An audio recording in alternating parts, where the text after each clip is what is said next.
My name is Uwe Optenhögel. I'm a Vice President of the Foundation for European Progressive Studies, think and do tank in Brussels, which brings together progressive think tanks and foundations of all of Europe. By profession, I am an economist and a political scientist.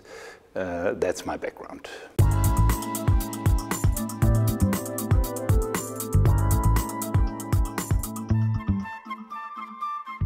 We are coming out of a period of 3 terms of Conservative Commission presidents, 2 times Barroso and Jean-Claude Juncker.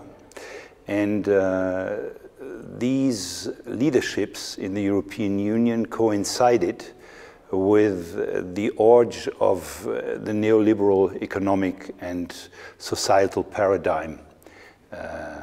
So the whole management of the European crisis, of the Euro crisis, initiated in 2008, the whole management was done under the leadership of this kind of thinking. And as we all know, the results are very problematic because the strategy to solve the crisis left Europe divided.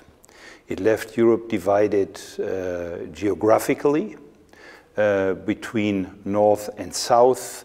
On economic terms, the countries that suffered most from the strategy are in the south of Europe. In the north, we have a certain continuity of growth and wealth.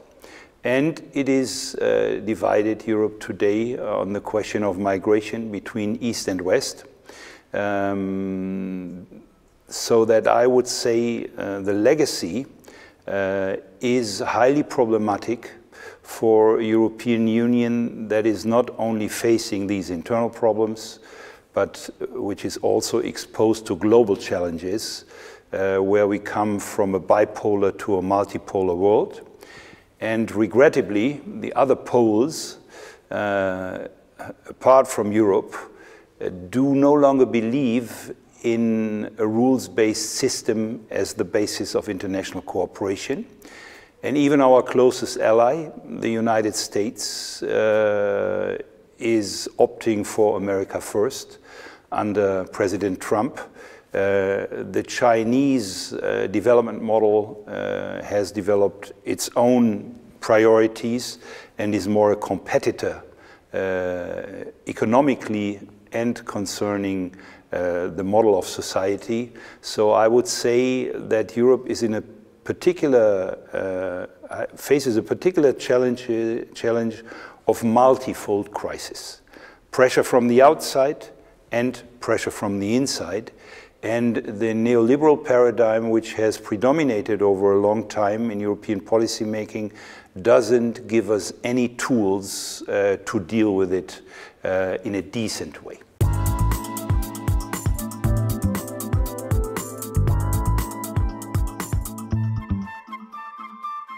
I think the progressive forces in Europe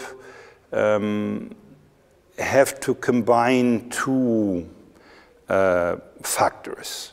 They have to keep the economy going.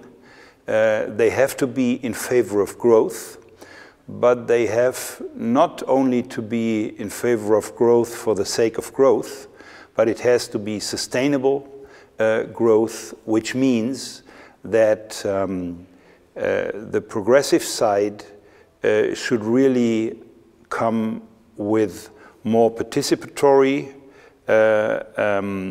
approach to politics, and the progressive side will have to face the major problems of the wrong strategy we are coming out of. We are facing more inequality today in Europe than before. Yeah? We are facing a problem of tax evasion and tax havens and a distorted tax system, which we have to come to grips with. We are facing, and we thought that was already over, poverty in Europe. we are facing different perceptions on migration. Identity politics becomes an issue. So to put it together, I think the left has to be identifiable again, politically, and this can only be by making a clear point on the side of the people who need protection and empowerment. So that I would say we have to fight for more social justice, for a just tax system, for more fiscal capacities inside the European Union to counterbalance the monetary approach of the European Central Bank. We have to look for a sustainable climate policy, which includes energy policy. So I think the progressive side does have proposals, but these should be put forward more boldly in the debate in the upcoming elections and in general in the debate with the public and with citizens.